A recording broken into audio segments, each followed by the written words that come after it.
Please just don't call the police." Those were the first words the homeless woman said when she stepped into Daniel Mercer's diner at 2:13 on a freezing February morning. Daniel stopped wiping the counter and studied the stranger standing beneath the buzzing open sign.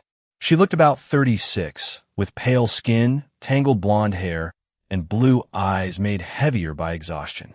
Her gray coat was too thin for the 22-degree weather outside.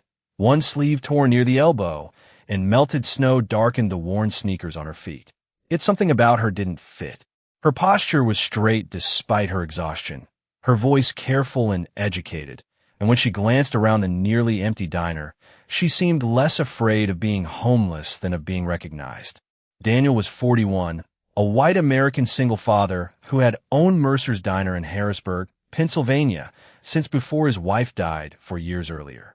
He had learned not to judge people by the worst night of their lives. "Are you in trouble?" he asked. The woman hesitated.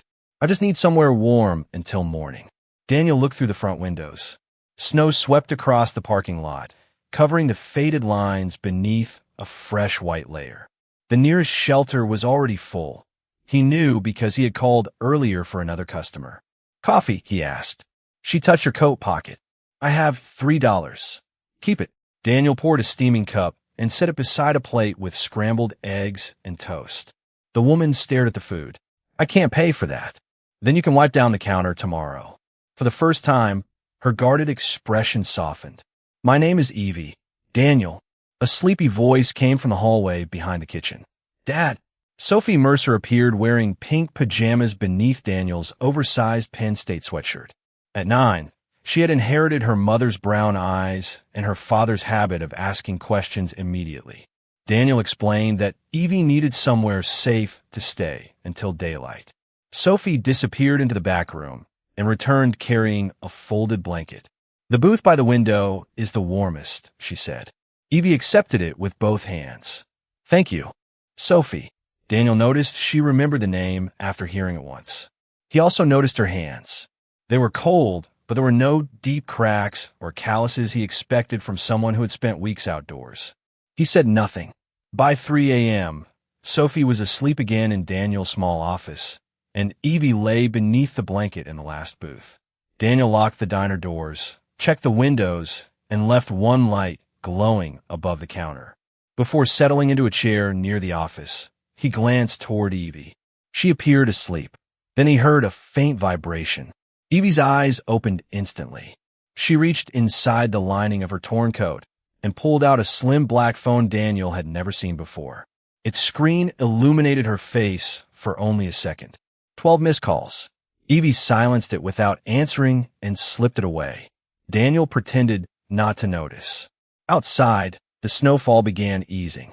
Far beyond the diner windows, morning was still hours away, but on the empty highway, 3 pairs of headlights appeared in the darkness, moving steadily toward Harrisburg. By 6:05 a.m., the snow had stopped, and Mercer's Diner was beginning another ordinary morning. Daniel turned on the grill, while Sophie sat at the counter, finishing a bowl of cereal before school. Evie had already folded the blanket and placed it neatly on the booth.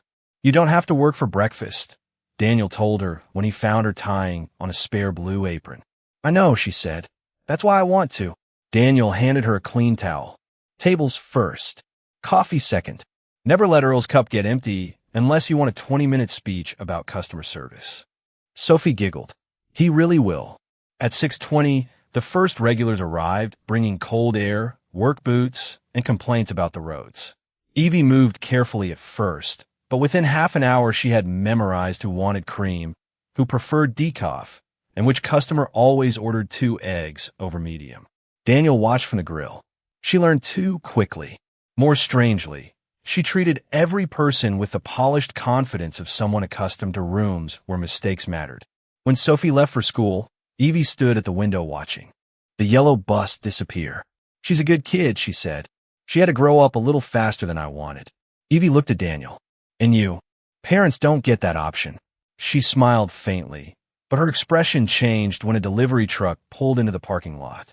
Daniel signed for boxes of coffee, cooking oil, and paper goods while Evie carried supplies into the storage room. Minutes later, She returned holding the invoice.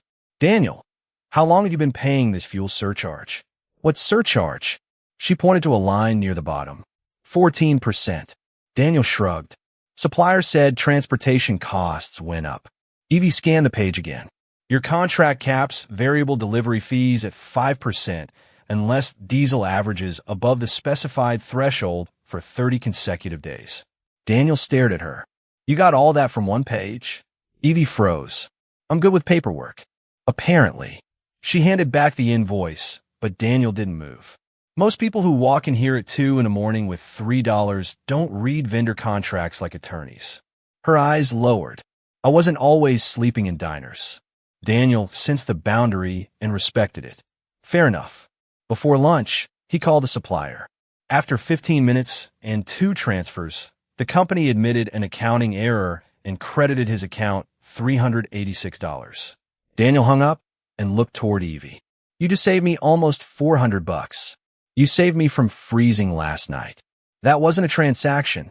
Neither was this. For a moment, neither spoke. Then Daniel noticed her staring at the television mounted above the counter. A business news segment showed a group of executives leaving a glass office tower. Evie immediately turned away, but not before quietly saying he shouldn't be speaking for the board. Daniel looked at her. You know that guy? No, the answer came too fast. Her hidden phone suddenly vibrated beneath the counter. Evie checked the screen, and the color drained from her face. Daniel caught only 3 words before she shut it off. Location, search active. Across the street, a dark sedan had just pulled into a parking space, and the man behind the wheel was looking directly at the diner. The dark sedan remained across the street for nearly 10 minutes, its engine running while Evie pretended to polish an already clean section of counter. Daniel noticed her glance toward the window 3 times, but he did not press her. Eventually, the sedan pulled away, disappearing into the morning traffic as though it had never been there. Evie released a breath she had clearly been holding. Friend of yours? Daniel asked. I hope not. It was the closest thing to an explanation she offered.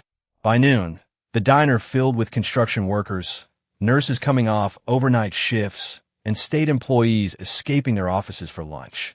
Evie could have hidden in the storage room, but instead she tied her apron tighter and worked beside Daniel. When an elderly customer accidentally left $20 beneath his coffee cup, Evie hurried through the parking lot to return it before he drove away. When Daniel tried, giving her half of the $386 she had saved him that morning, she pushed the cash back across the counter. I didn't earn that. You earned something? Then let me earn it properly. Daniel studied her for a moment before reaching beneath the register and pulling out an employee time card. Pennsylvania minimum wage isn't exactly glamorous. Neither is sleeping outside. Fair point. He wrote Evie across the top and handed it to her. Something changed in her expression. It wasn't excitement over the money. It looked more like relief at being treated as useful instead of helpless. That afternoon, Sophie returned from school and immediately recruited Evie to help with a 4th-grade history project. Daniel prepared meatloaf while the two sat in a corner booth surrounded by construction paper and color markers. Sophie needed to build a poster about Pennsylvania businesses, and Evie surprised her by turning the assignment into a game. What makes a business worth keeping? Evie asked. Making money? Sophie guessed. That helps. Having customers? Definitely. Sophie thought harder. People trusting you? Evie became quiet. That might be the most important one. Daniel heard the exchange from the grill. Later, Sophie drew 3 stick figures beneath a crooked diner sign and labeled them Dad, me, and Evie. Evie stared at the picture longer than necessary. You forgot my apron, she finally said. Sophie laughed and added one in blue marker. Over the next 2 days, Evie settled into Mercer's rhythm. She poured coffee, washed dishes, learned Daniel's pancake recipe, and insisted on paying $5 from her first wages toward the meal she ate. Daniel refused twice before understanding that accepting mattered to her dignity. So he took the $5 and placed it in the register like any other payment. Evie smiled. That evening, after Sophie fell asleep in the office while waiting for Daniel to close, he found Evie sitting alone in the window booth. You're good with her, he said. She makes it easy. Do you have kids? Evie shook her head. I never made room for much outside work. Daniel sat opposite her. What kind of work? Her smile vanished. The kind that makes people remember what you can do and forget who you are. Before Daniel could respond, headlights swept across the diner windows. Evie stiffened. A man in a charcoal overcoat stepped from a silver SUV and entered carrying no umbrella despite the light snow. He ordered black coffee, then studied Evie without openly acknowledging her. She kept her back turned. After 5 silent minutes, he paid and left. Daniel collected the cup and discovered something beneath it that was not a tip. It was a business card with no company name, only a phone number and a handwritten message. If Evelyn Whitmore comes here, call immediately. Daniel looked toward Evie. For the first time, he knew the woman sleeping in his diner had not even given him her full name. Daniel kept the business card in his hand, while Evie wiped the same table twice without looking at him. Evelyn Whitmore. The name changed nothing about the woman who had returned $20 to an elderly customer, helped Sophie with homework, and insisted on earning every meal she ate, but it confirmed something Daniel had suspected since that first freezing night. She was hiding from someone. He slipped the card into his shirt pocket and locked the front door after the last. Customer left. Sophie's asleep, he said quietly. Evie glanced toward the office. Then I should probably go. It's 24 degrees outside. Daniel, you leaving because you want to? Or because that man knew your name? Evie finally faced him. Fear flashed across her blue eyes before disappearing behind the composure she wore like armor. Some questions are safer unanswered. Daniel pulled the card from his pocket and placed it on the counter. Evie stared at her full name. Did you call? No, what? Because you haven't given me a reason to. Evie slowly sat on a stool. Daniel expected an explanation, but she only whispered, "Thank you." The following morning, she was still there. She made coffee before Daniel opened, packed Sophie's lunch, and worked the breakfast rush as if the business card had never appeared. But Daniel noticed the changes. Whenever a dark vehicle entered the lot, Evie looked up. Whenever the diner phone rang, she stopped for half a second. Around 10:30, a local attorney named Frank Delaney came in for eggs and toast. He left a newspaper beside his plate, its business section folded open.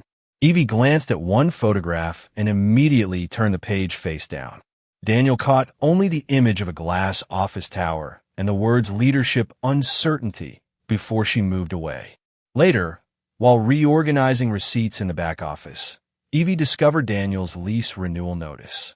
Your landlord can't increase the maintenance assessment this way, she said. Daniel leaned against the doorway. You read leases too? Contracts are contracts. And boards are boards.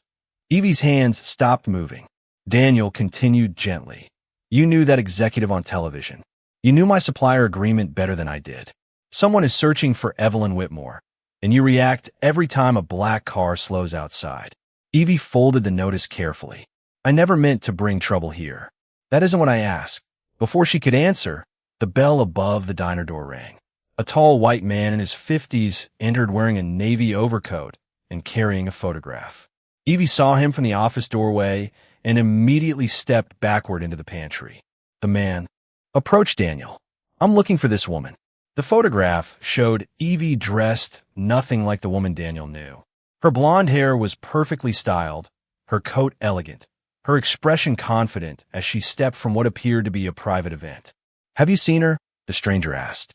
Daniel looked at the photograph, then toward the pantry door. No, the man studied him for a moment, thanked him, and left. Daniel waited until his card disappeared before opening the pantry. Evie stood beside shelves of canned tomatoes, gripping the edge of a metal rack. I just lied to a stranger for you, Daniel said. I won't do it again without knowing what I'm protecting Sophie from. Evie swallowed. I understand. Are you running from danger, Evie, or from consequences? She looked directly at him, but said nothing. That night, after Sophie was asleep, Daniel entered the kitchen and heard Evie speaking softly on her hidden phone near the back door. No, Martin, don't tell anyone where I am. She listened, then lowered her voice. I'm not coming back until I know who I can trust. A pause followed. Then Evie said something that made Daniel stop cold, especially not the board. Outside, nearly a mile from Mercer's diner, Three black SUVs turned off the highway and parked beneath the darkness of an abandoned gas station, their headlights going out one by one. At 5:42 the next morning, Daniel was pouring pancake batter onto the grill when three black SUVs rolled silently into the snow-lined parking lot and stopped directly in front of Mercer's Diner. Evie stood behind the counter holding a coffee pot, frozen in place. Daniel looked through the windows as the doors of all three vehicles opened almost together. Men and women in dark winter coats stepped onto the pavement, their polished clothes looking strangely formal beneath the diner's red neon sign. "Stay behind the counter," Daniel said. "Daniel, don't. Sophie's asleep in the office.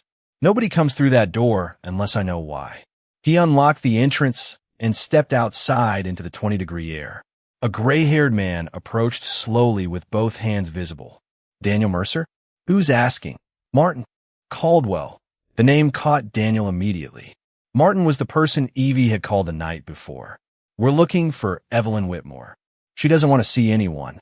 Martin's expression changed from tension to unmistakable relief. "Then she's here." Daniel didn't answer. Behind him, the diner door opened. Evie stepped outside, wearing the same blue apron she had worked in for days. Every person beside the SUVs immediately straightened. Martin exhaled. "Ms. Whitmore." Daniel turned toward her. Nobody had called her Evie.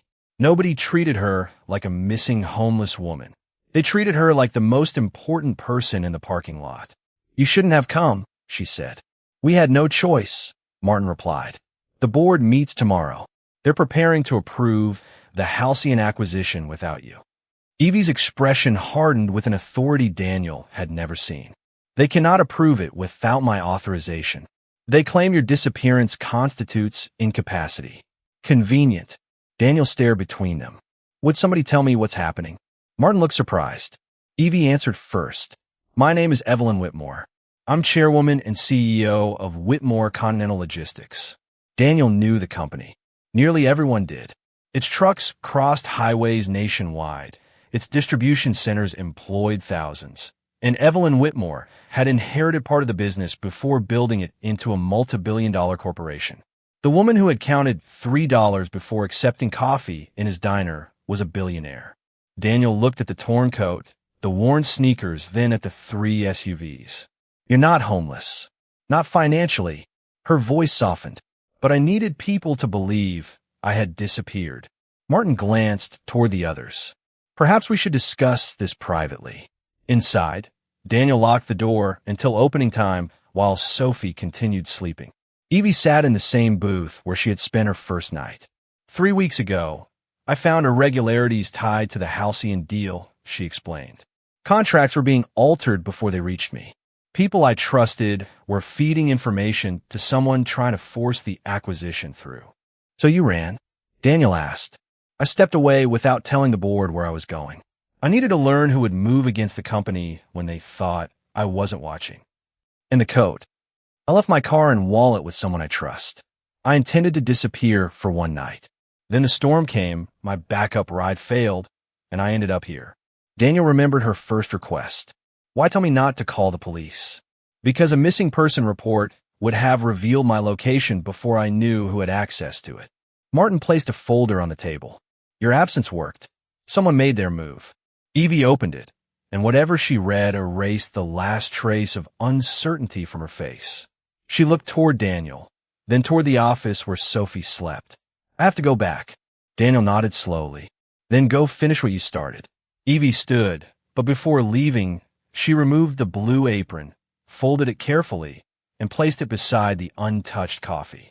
Outside, sunrise turned the snow pale gold as Martin opened the middle SUV for her. Before Evie climbed inside, another executive approached Daniel and quietly handed him a business card. "Mr. Mercer, Ms. Whitmore may believe this ends here," he said. "It doesn't." Daniel looked down at the card. Beneath the man's name were 4 words that made the morning suddenly feel colder. Whitmore Board of Directors. 3 days after the SUVs carried Evie away, Mercer's Diner looked exactly the same, but Daniel could feel the difference every time he passed the empty booth by the window. Sophie had asked twice when Evie was coming back. Daniel gave the only answer he had. "She has something important to finish." On Thursday afternoon, a black sedan stopped outside. Daniel recognized the man who had handed him the business card after Evie left. He introduced himself as Richard Sloan, a Whitmore board member, ordered coffee, and waited until the diner was nearly empty before placing a thick envelope on the counter. "What's that?" Daniel asked. $250,000. Daniel didn't touch it. Sloan calmly explained that Evie's disappearance had created unwanted attention and that Daniel could become part of a public story neither side needed. The money was as an exchange for signing a confidentiality agreement and ending all contact with Evelyn Whitmore. "You think I'm going to sell a few days of someone's life?" Daniel asked. "I think you're a single father with a diner carrying debt." Sloan's eyes moved toward the register. "And I think practical men understand opportunity." Daniel slid the envelope back. "Then you don't understand me." Sloan's expression tightened. "People like you rarely get offered this kind of money twice." "People like me?" Daniel repeated. Sloan stood. "Think about your daughter." Daniel pushed the envelope into his hands. "You don't. That's why she'll never watch me put a price on doing the decent thing." Sloan left without finishing his coffee. Daniel immediately called the number Martin Caldwell had given him and reported everything. That evening, Evie arrived alone. She looked different in a tailored navy coat, but when Sophie ran from the office and hugged her, the billionaire disappeared behind the same warm smile Daniel remembered. "I missed you," Sophie said. "I missed you too." After Sophie returned to her homework, Evie faced Daniel. "Sloan had no authority to approach you. He's been removed from the board pending an investigation." "Good." "Daniel, there's something else." She placed a document on the counter. It showed the remaining mortgage on the diner marked for full payment. "No," Daniel said immediately. "You haven't even read it." "I read enough. You gave me shelter when you thought I had nothing. That doesn't mean you owe me a building. You're behind on payments." Daniel's jaw tightened. "How do you know that?" "I asked Martin to review anything the board might use against you." The mortgage came up. Then Martin crossed the line. Evie lowered her eyes. "You're right." Daniel softened, but he pushed the document back. "I appreciate what you're trying to do. But Sophie watched me give you a meal without expecting anything back. What does it teach her if I turn around and accept 6 figures because you turn out to be rich? It could protect her future. Her future needs more than a paid-off diner. She needs to know. Kindness isn't an invoice." Evie slowly took back the paper. For several seconds, neither spoke. "Then tell me what I can do," she said. Daniel nodded toward the blue apron still hanging behind the counter. "Come out breakfast sometime. Pay for your coffee." "That's enough." Evie smiled through wet eyes. Before leaving, however, she placed Sloan's business card beside Daniel's register. On the back was a handwritten sequence of numbers Martin's investigators had discovered. "Sloan wasn't only trying to buy your silence," she said. "Those numbers connect him to the altered halcyon contracts." Daniel looked at the card he had nearly thrown away. Evie drew a slow breath. "The man who came here because he thought you could be bought just gave us the final piece we needed to prove why I had to disappear." By the end of February, Evelyn Whitmore had returned to the world that had spent days searching for her, and Daniel returned to opening Mercer's Diner before sunrise. Martin called once to confirm that the numbers on Sloan's card had helped investigators trace the altered halcyon contracts. The acquisition was suspended. Sloan was removed from company business, and Evie regained control of the decisions being made in her name.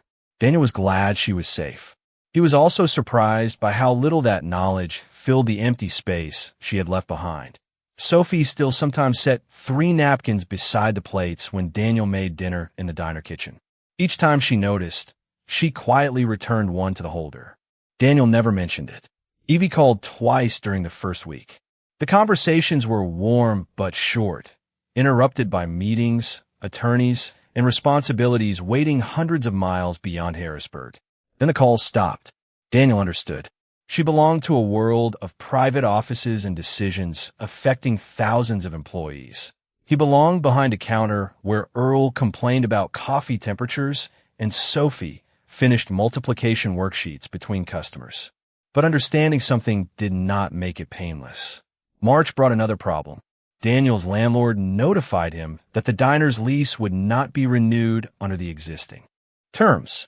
A development company wanted the property, and the proposed increase would make staying nearly impossible. Daniel met with a local attorney, reviewed his books, and began cutting every expense he could. He never called Evie. When Sophie asked why he was repairing the old freezer himself instead of replacing it, Daniel smiled. Because sometimes keeping something means working a little harder. "Are we losing the diner?" she asked. Daniel set down his wrench. "I'm doing everything I can not to." Nearly 300 miles away, Evie stood inside a conference room surrounded by glass walls and people congratulating her. The halcyon deal was officially dead. New internal controls had been approved, and several executives who had manipulated information were gone. She had won exactly the battle she'd disappeared to fight. Yet that evening, she returned to her penthouse and found herself staring at a coffee maker she had never learned to use because someone else had always prepared everything for her. She thought of Daniel sliding $250,000 back across the counter. She thought of Sophie drawing a blue apron on a stick figure. Most of all, she remembered being given a booth to sleep in before anyone knew her last name. Martin noticed the change too. "You got your company back," he told her one evening. "Why do you look like you lost something?" Evie looked out over the city. Because for a few days, nobody needed Evelyn Whitmore. They just wanted Evie at breakfast. She resisted the urge to call Daniel. His refusal of her mortgage offer had taught her something important. If she returned, she could not return as a billionaire arriving with solutions. She needed to understand what Daniel actually needed, if anything. Weeks became months. Spring passed into summer, and summer began fading toward fall. Daniel fought the lease dispute through ordinary channels, gathering old agreements, maintenance records, and correspondence showing years of inconsistent charges. He kept the diner open, but the uncertainty remained. Then, one cold November afternoon, nearly 9 months after Evie had first walked through his door, Daniel received a certified notice. The landlord intended to terminate the lease before Christmas unless the dispute was resolved. Sophie read his face from across the counter. "Is it bad?" "It's not finished yet." That night, snow began falling over Harrisburg for the first time that season. Daniel turned the diner sign to closed and looked toward the booth by the window, remembering another freezing night. At 10:47 p.m., headlights crossed the glass. Daniel expected a late customer who had missed the sign. Instead, one ordinary rental car stopped outside. No convoy followed it. The driver's door opened, and Evie stepped into the snow wearing the same repaired gray coat she had worn the night she disappeared. In one hand, she carried a folder. In the other, exactly $3. Daniel stared through the glass as Evie crossed the snow-covered parking lot, carrying the folder beneath one arm and $3 bills between her fingers. For a moment, he was back on that February night when she had stood inside the doorway, asking for nothing more than warmth. He unlocked the door. "We're closed." Evie brushed snow from her repaired gray coat. "I heard the owner occasionally makes exceptions." Daniel looked at the money. "What's that?" "Coffee." "I remember the price." "Coffee's $2.50 now." "Inflation." "You've been gone 9 months." The humor faded between them, replaced by everything neither had said. Evie placed $3 on the counter. "Then keep the change." Daniel poured her coffee and nodded toward the familiar booth. She sat down slowly, touching the tabletop as if confirming something important had survived. "Sophie, upstairs at our apartment with Mrs. Keller from next door. School tomorrow." Evie nodded, then noticed the certified letter near the register. "The landlord." Daniel's expression changed. "How do you know?" "Public court filings. I promised myself I wouldn't investigate your private life again." She lifted the folder. "This is different." Daniel remained standing. "If that contains a check, you can finish your coffee and take it home." "No check." She opened the folder and removed copies of old property records, lease amendments, and maintenance assessments. "Your landlord is trying to terminate the lease using a clause added 6 years ago. But the county records show the required notice attached to that amendment was never properly filed." Daniel picked up the document. "My attorney missed this. Most people would. The property changed ownership twice, and the filing is buried under the original parcel number." "How did you find it?" "I didn't. I hired a Pennsylvania real estate attorney to review public records." Then I paid her myself and asked her to send the information to your attorney with no conditions attached. Daniel's eyes narrowed. That sounds suspiciously like helping with money. I bought legal research, Daniel. I didn't buy your diner.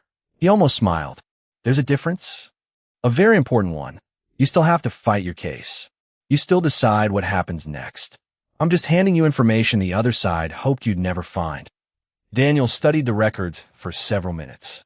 For the first time in weeks, the situation looked less hopeless.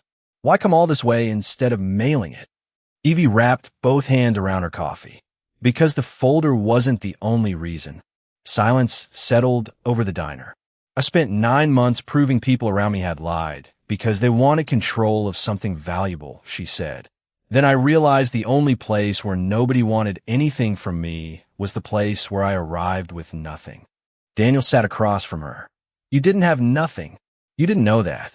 Exactly. Evie smiled. I missed you. Daniel looked toward the window. Sophie missed you too. That isn't what I said. He met her eyes again. I know. No promises followed. Neither needed them. The next morning, Daniel's attorney confirmed the overlooked filing could significantly strengthen his case. By 7:10, Sophie came racing through the diner door before school and stopped when she saw Evie wearing the old blue apron behind the counter. You came back. She wrapped both arms around her. Evie laughed and held her close. Sophie pulled away and examined the breakfast plates. Are you staying for breakfast this time? Evie looked at Daniel. He quietly placed a third plate on the table. If there's still room. Daniel nodded toward the booth by the window. There was always room. Outside, morning sunlight spread across the fresh snow. Then 3 black SUVs passed along the highway beyond the diner without slowing down. Evie watched them disappear and calmly returned to her pancakes. For the first time, Daniel understood what had truly changed since that February sunrise. The woman who once needed 3 black SUVs to carry her back to her powerful life had chosen to return without them. 1 year later, Mercer's diner still opened before sunrise, and Daniel still poured the first pot of coffee himself. The legal records Evie brought had given Daniel's attorney what he needed to challenge the termination, and after months of negotiation, Daniel secured a fair long-term lease. Evie never paid his mortgage, never bought the property, and never turned the diner into a corporate project. Daniel saved it the same way he had built it, through work, loyal customers, careful choices, and a community that refused to let a good place disappear. Evie simply helped make sure the fight was fair. By the following spring, she had become a familiar face in Harrisburg. Sometimes she arrived in a company car, sometimes in a rental, but never again with a convoy. She paid for every coffee, tied on the same blue apron whenever the breakfast rush overwhelmed Daniel, and learned that Earl still expected his cup refilled before he asked. Sophie, now 10, stopped treating Evie like a visitor.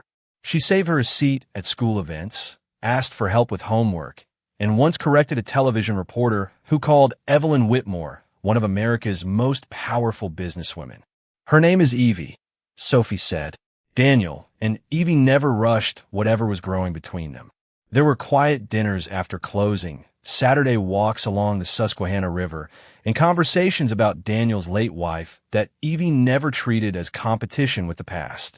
Months later, when Daniel finally reached across the booth and took Evie's hand, Sophie looked up from her pancakes, smiled knowingly, and continued eating. Evie changed too, though not in the way business magazines expected. Whitmore Continental Logistics remained profitable, but she created a new independent review program for contracts involving family-owned suppliers and small businesses. Clear pricing, plain language agreements, and protections against predatory terms became company policy. She never named Daniel publicly as the inspiration. He had never asked to become anyone's symbol.